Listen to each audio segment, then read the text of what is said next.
When we started talking about this movie in terms of a sense of adventure, an action sequence on a train was something we'd always wanted to do. We wanted to build upon the previous films and apply all of that knowledge to something practical. Are you seeing that? Are you seeing that?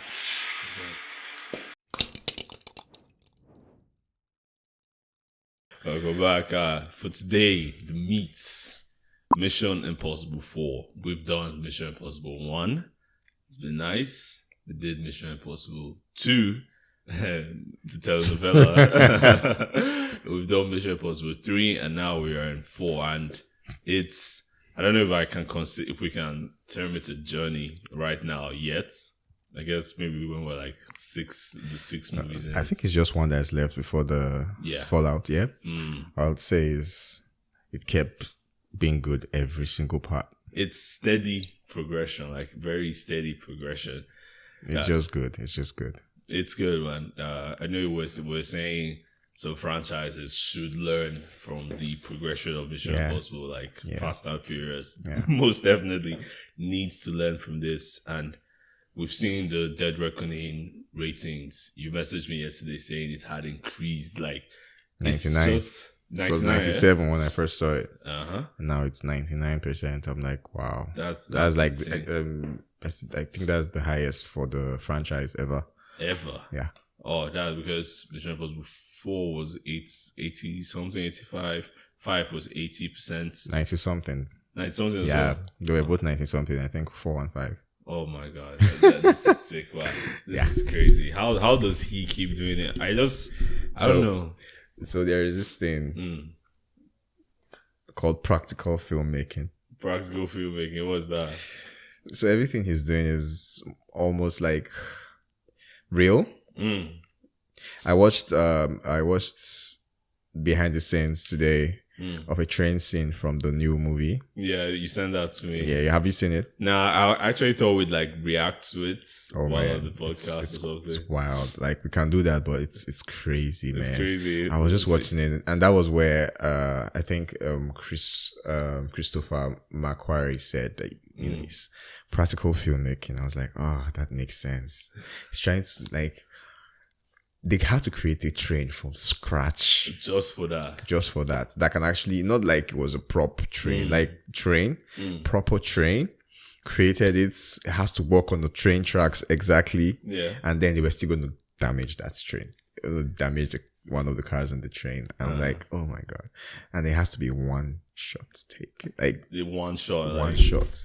They were actually fighting on the top of the train. How fast was it moving? I don't know, but we can see. I can't remember, but it was going fast enough, bro. Like an actual train would go. An actual train, yeah. I'm like, oh Lord, it's crazy, man. I haven't seen it.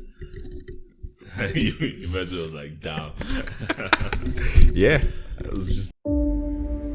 When we started talking about this movie in terms of a sense of adventure, an action sequence on a train was something we'd always wanted to do. We wanted to build upon the previous films and apply all of that knowledge to something practical. Are you seeing that? Are you seeing that? Well, so they built an actual train. Bro, you're seeing it. They built it and they put it on the track and it was moving. And they acted on it. What the? Watch. You didn't see the camera and the train was moving. I saw, like people were climbing it at the same time. Okay. Keep checking it out. Okay. To be wrecked. We had to build the train if we wanted to destroy it. We had to build the train if we wanted to destroy it. Oh my. That sounds like something from the shoot it practically was extremely challenging. Not just to execute, but also to design all the different train. Christopher McQuarrie has been in from 5, 6, now 7. I think he's also going to do the second part of Dead Reckoning. So he's been since the 5th, this Rogue Nation. He's been on it since. I mean, Tom has been changing directors for all the first 4 movies, right? Yeah. Just trying stuff newly or something like that. Yeah, but I think he just found found the guy he's in love with, kind of like Leonardo DiCaprio and Scorsese. Cars. And it could actually function on a working railroad track. No one else in the world is doing this level of practical filmmaking. filmmaking. No one else. Nobody else. It points back to the conversation we had last time. Who is doing? There's no actor on the planet that is doing the same shit that Tom Cruise is doing. Nope. There's no one. Nope. Like, oh my god. Or that would have said them Jackie Chan and all of that. But they don't do movies anymore. Like, Jackie Chan has a movie coming. I think this year or next year. Yeah. And it may never be done again. The train sequence takes us on an adventure that's absolutely huge. We have this big fight on the roof, going 60 miles an hour through a real valley. It'll never be done again. They really feel that once this is done, no one is ever going to do it. My housemate was telling me the other day that he said he wants to keep making movies for till he's 80 or something. He's like 50 something now. So he's in his 60s, right? 60s, yeah. You didn't even know. Oh, that's crazy. Whoa. Like Harrison Ford still releasing Indiana Jones up to now. I mean, this is the last one, right? I think so. And it's not as good as the previous ones. I haven't seen it. It's just most of them. It's just nostalgia. I haven't seen the new one yet. That's all it is. Nostalgia, really. We have this big fight on the roof, going 60 miles an hour through a real valley. I'm done. 60 miles an hour. That's like a moving car, right? If you're just cruising and you're fighting on top of it. Okay. Look at the... you can see it like, oh my god, this is just wild, man. Nah, this is sick. I've done fight scenes, but to do them on a moving train was trial by fire. That's how by fire, they have to just do that. You don't mean it, it's suicide. No, I think first of all, they would have done series of practice runs like normally, not on the train. Not on the train, and then they will do the actual thing on the train on one take. One take, and they're not strapped, and there are no wires or whatnot. You can see. Man, that's ridiculous. It's scary, man. And it's not just Tom. It's him and to S.I. Morales. Where have I seen this dude before again? I've seen him in some really good movies. I can't really remember. Wow, that's crazy. S.I. Morales. He's playing Gabriel. I haven't seen the movie yet. He decided, like, you know what? If Tom Cruise is doing it, I'm gonna keep watching, man. It sounds like Henry Cavill with a Fallout. Tom likes to do things. He's gonna now pull me off the train. When you're hanging off a train carriage, Tom's a great person to have beside you. Not only is he fearless, he is always looking to see how it's going to land for the audience. I think his confidence will give you confidence. Yeah, or it might get you even more scared. You will feel relaxed, I guess. That's what she's just trying to say, right? Like, Tom Cruise is not a human being, man. I would not be fearless if Tom Cruise was there. I'd be like, come on, bro, I'm not like you. Whoa, Haley Atwell.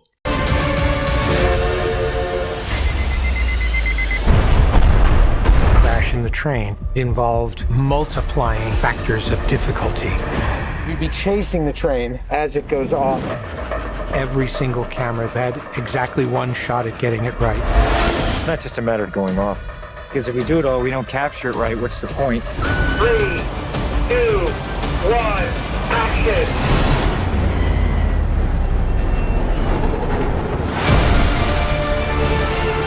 You're not even going to question it. You're not going to question it. There are so many things in the movie now you'd be looking at. Is that real or is that CGI? So, yeah. You can't question some things now. So like, I really need to understand something.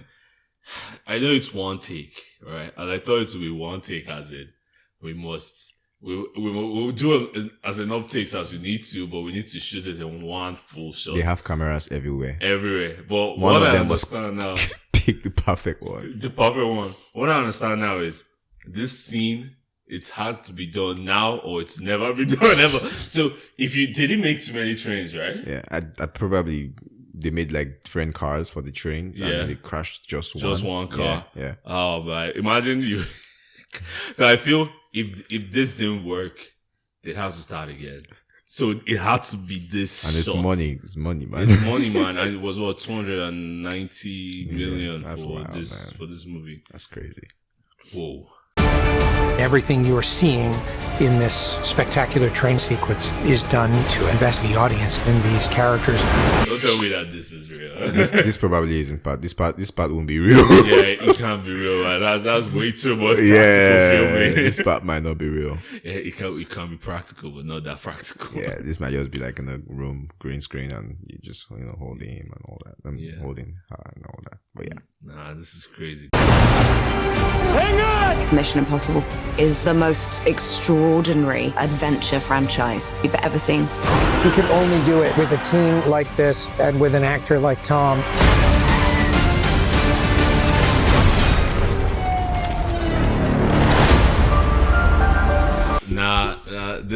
This man is insane.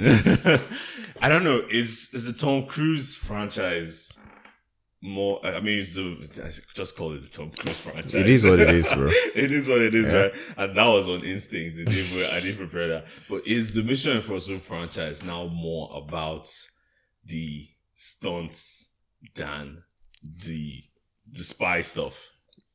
You would want to say that, yeah, but the ratings will say otherwise. And from what I have seen in 5 and 4, the story was still solid. The story was very solid, man. So everything just comes to play. Yeah. The stunt and all of that just makes it, spicy. It's like I don't know, it's just like what we were saying before about, what's his name? The dude that did Your Name. Makoto Shinkai, yeah. Right? It's just like in, The Guardian of Words, where I was saying the story complements the animation and the music and whatnot. I think it's like the story of Mission Impossible complements the stunts, not the stunts complementing the movie. It's like everybody wants what's the next batshit crazy shit that Tom Cruise is going to do on the movie, and he keeps blowing our minds every single time. Right? Like you said, man, the Fast and Furious franchise needs to learn from this. They do, but I think it's the same type of vision that Vin Diesel probably has. He wants an action movie. I watched this mini documentary from Cinema Sticks about Vin Diesel, and from that you can really tell that this dude is someone that loves the craft. He couldn't get acting jobs before. He had to shoot his own movie. He had to play so many parts in the movie, and he's not that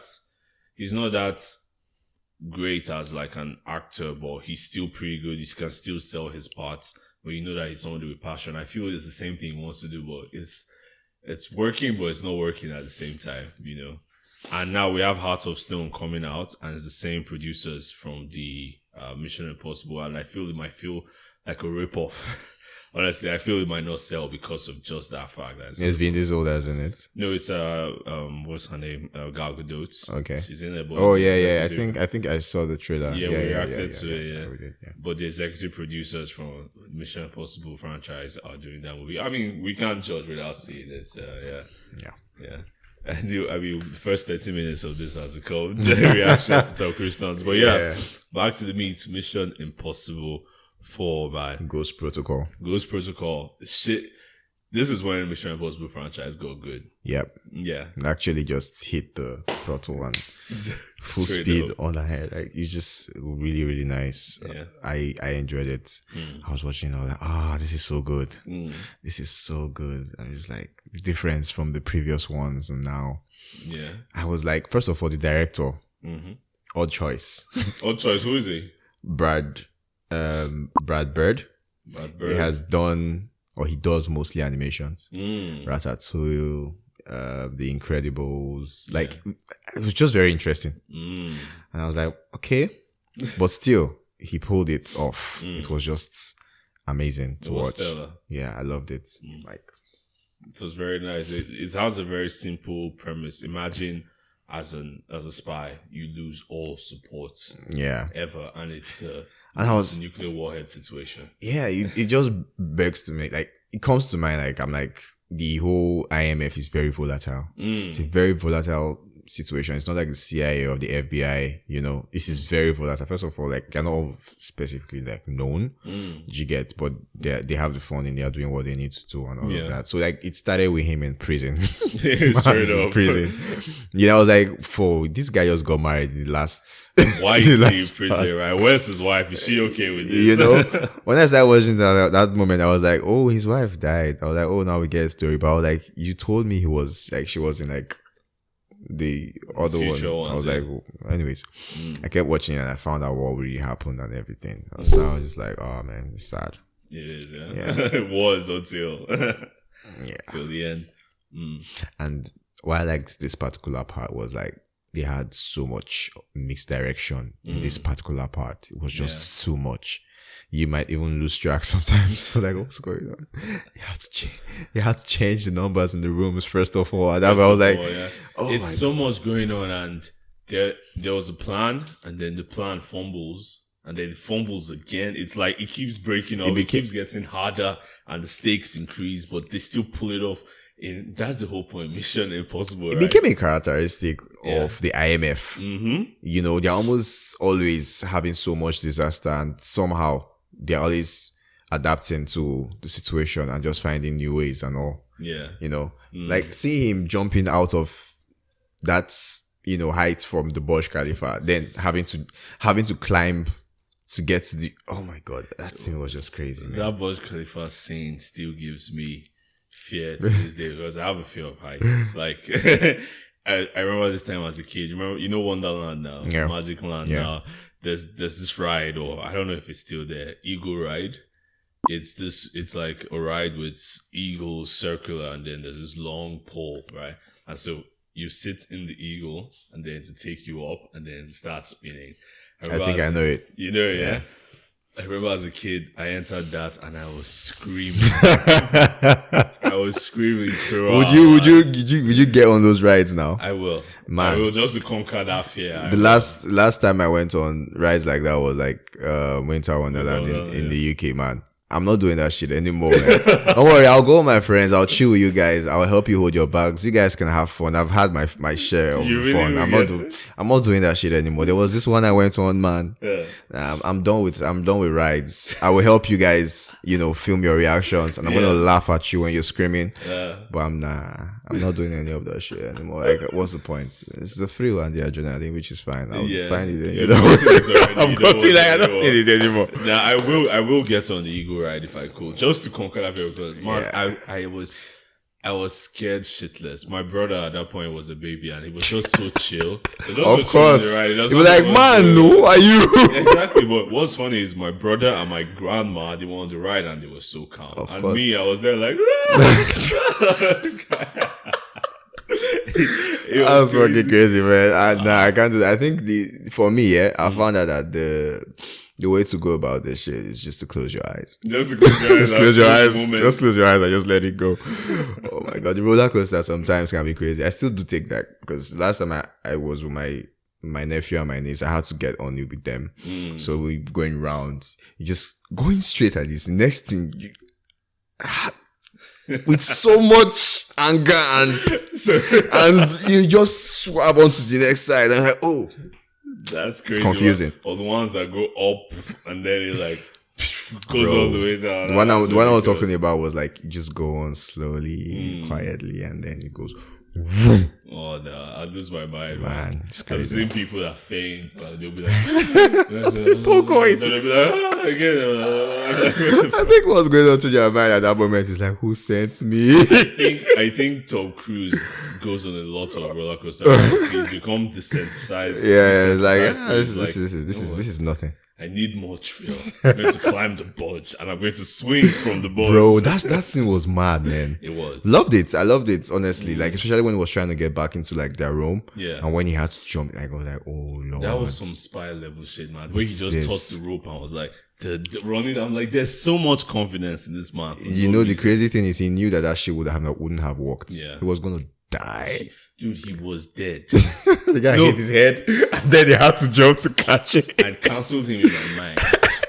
I don't know how. I think she was grabbing onto a rug. Yeah. I don't know how heavy those chairs are. And Brandt was also grabbing on. I don't Tom. know, man. It was just crazy, man. Dude, I was like, I can't. Tom is dead. Just canceling him. And seeing this for the second time, it even made it worse for me. It's like, fuck. No, the other thing that I liked in this movie was the scene. I think that was so neat and so cool was when they went to the Kremlin and they had this false screen thing going on. I was like, oh, this is so cool. It was it's crazy. Oh, this spy level shit, man. It is spy level shit. The tech keeps getting better and better every time. Every single time. Did you? Okay, no, that's in the next movie. Yeah, but that one was. As they were moving, it'd be tracking the eyes.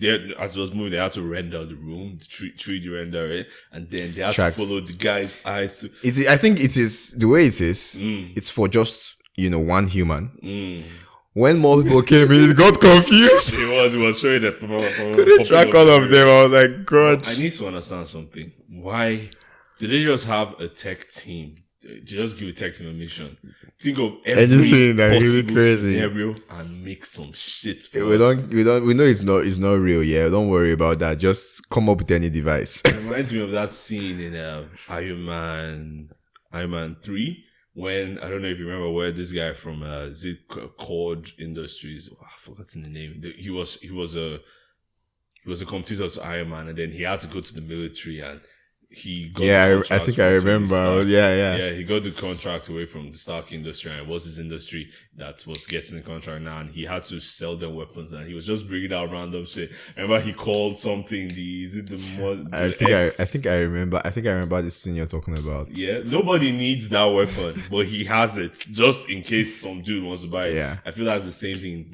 Your mission impossible is come up with the most impossible scenarios and come up with some tech for that shit. Nah, that's crazy. Man. And this part, the message from the IMF was on the phone. I'm like, it didn't self-destruct out of At that point, I was like, somebody probably hacked and they called him by his first name, but he just went about like.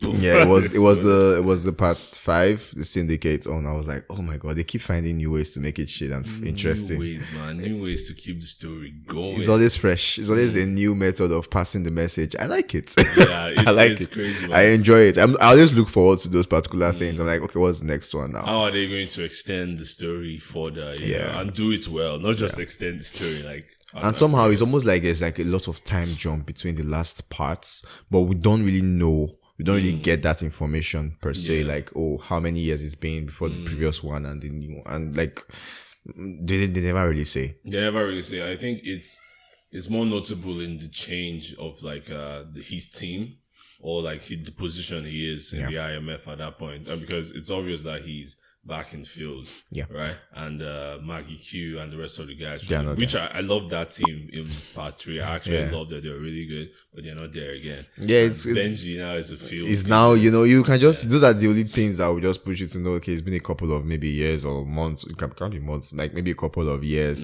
and then you'd see the person that's the head of the IMF is changing. It's just always very like the IMF is very volatile. Sometimes I'm just thinking, I'm like, the IMF just really has these people that we are saying, but no, they seem to have other agents. Like from this part, it was what's his name, and Jeremy Renner, and not Jeremy Renner. It was like the guy that was assassinated at the beginning. Oh, that dude from Lost. Yes, so we have him. We have the girl that.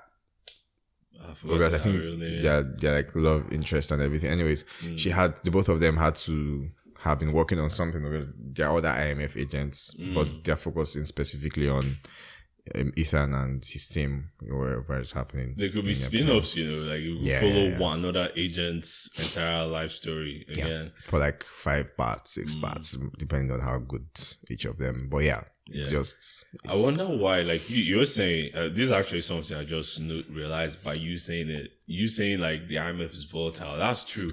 I don't know. I feel maybe they're agile and they just change, and maybe it's because there's only one proper person. structure. There's no proper structure, and but there is structure, but there's no proper structure. Exactly. It's just iterative all the way. And it's only the secretary looking over them, right? And he's not really looking over. He has this power to just what's it called, disavow them, and just they'll just become criminals, yeah. just like that. Unaffiliated, no just country. like that. So otherwise, first of all, it's Mission Impossible. You have to complete your mission. You have to make sure you do what you are supposed to do. If not, whatever happens to you is done. It's kind of like serious motivation, bro. You just don't have a choice but to make sure. But why would anybody choose to be there? You must really get some kind of high from that job to do it. Obviously, you could see he had to find a way to get his wife out of that life for some reason. You can't really get married and be in that kind of life. You can't really do it. Anything can happen anytime, and it's crazy. Like, oh man, Jeremy Renner thought she died, you know, and it was his fault, and all that. But speaking about Jeremy Renner, that dude has to be the most fit nerd, the most fit analyst ever. Him and Jack Ryan, they don't look like analysts. He was not an analyst before. He wasn't. He was a field agent, right? And I was like, why couldn't Tom pick up on that immediately when he saw him? And remember the scene in the Bulge where he was like, "Come check." As soon as he said that, I was like, this dude is an agent. A normal analyst wouldn't be like, "Oh, let's check your comms." You know, there will be a little bit of, you know, fear and all of those shit. Exactly. But he was very confident from the beginning. Confident, man. And he tries to always play things by the book as much as he can. But then you have Ethan Hunt and the rest of the team trying to convince him. A freaking gambler. Otherwise. A man that loves misdirection. It's crazy. Yeah. Man. But yeah, I like the fact that he's part of the team. You know, I knew something was off from the beginning when I saw him. I was like, something is off about him. But you know, it was kind of positive still. It wasn't like he was trying to like backstab them and so it was you'd know the people that want to backstab are like very, very strange. Yeah. Very weird. Well, I love this movie, man. A lot of good shit happens, a lot of crazy ideas as per usual, a lot of really, really good and nasty quotes. I don't know, remember the billionaire? When the Indian billionaire. The Indian billionaire. I actually, I was so funny, guy. Yeah. When she was trying to woo him, and then he was like, I would like to show you my art collection. The guy just came and just like, you know, the bar and everything, and he just like, you know, give everybody a glass of this and then make sure everybody goes home with this bottle. I'm like, he was like, impressed yet? I'm like, this dude, this is not how you get the girl. No, obviously, it works for some ladies, you know, the money and all of that, which is fine. So I was just like, she used to be married to Robin Thicke. She was in the Robin Thicke video, Lost Without You. I like that song. I love that music. That song is grand, man. Anyways, that's digressing and everything. Another really nice quote was, Luthor keeps coming up like with the weirdest shit, you know. Yeah. No, Luthor was in this movie though. I think they showed him at the end. So. Yeah, at the end. He came, he was like, he spent 2 weeks at the bottom of the San Francisco, 2 days at the bottom of San Francisco Bay. That's crazy. But yeah, it was Jeremy Renner that actually said this. Next time I get to seduce the rich guy. Yeah. I remember that. Because where he was, that was crazy. That was a crazy scene as well. That was a crazy scene as well. Do you know the thing that reminded me? You know, there was this scene in the Burj Khalifa when he was climbing. And then he fell a bit, like he had already almost got into his destination and he fell. Guess what came to my mind at that moment? John Wick, when he was pushed down the stairs in the new John Wick. Exactly. That was exactly what came to my mind. I was like, oh no, man, this is bad. That's how story is told, man. The main guy wants to get to something. He wants to get from point A to point B. But you have to put shit in between. You have to put like an A1, A1.5 that's going to set him back from reaching point B, then eventually you let him reach. So him falling out from the Burj, it immediately increases tension and then it extends the movie, makes it more interesting. Yeah, it was wild, man. I was like, this is nice. I was scared, man. I was freaking scared. Anything with heights? Anything with heights. I don't want. The only thing that was not consistent from the other parts, or that was not in this part that used to be in the other part, he didn't come from the top in this one. Yeah, he didn't come. That's the only thing. The only thing. But yeah, that was just it. That's the subverting expectations. The what did you call it? The change in room numbers and all this. Yeah. Stuff. Yeah. It's crazy. I enjoyed it. Do you think they put Luthor out of this movie so that they could make room for Benji? Somehow you're having two hackers or two tech guys and all. But somehow they still kind of work together. They kind of worked, yeah. I mean, part 5, right? It works. It still works, I guess. We'll see what's gonna happen. It's like an origin story for Benji. Yeah, Benji had to be in. Yeah. He actually kind of embodies now. He's now showing like he's actually like a geek, tech guy and everything, which makes sense. Yeah, it makes sense at all. Oh, it was epic, but pretty cool movie, honestly. Everyone, if you have seen it and if you haven't, just give it a watch. Definitely recommend. It was a 9 in my opinion. I'll give it like an 8. An 8? An 8 or 7.5. But yeah, it was grand. I loved it. Loved it. Pretty grand, man. That's all I have for the movie. You? Same, yeah? All right. Grand. If you enjoyed this video, then please help us out by sharing it to your friends and liking the video. It helps the YouTube algorithm do the algorithm stuff. We want to be able to reach more people with our voices, with our podcast. So if you like that mission, then help us out on this. If you like that mission, this is easy. It's not a Mission Impossible type. Just like, share, follow, all that stuff. Yeah, and it's free. It's very much free. Just hit that button like right now. Thank you guys. All right.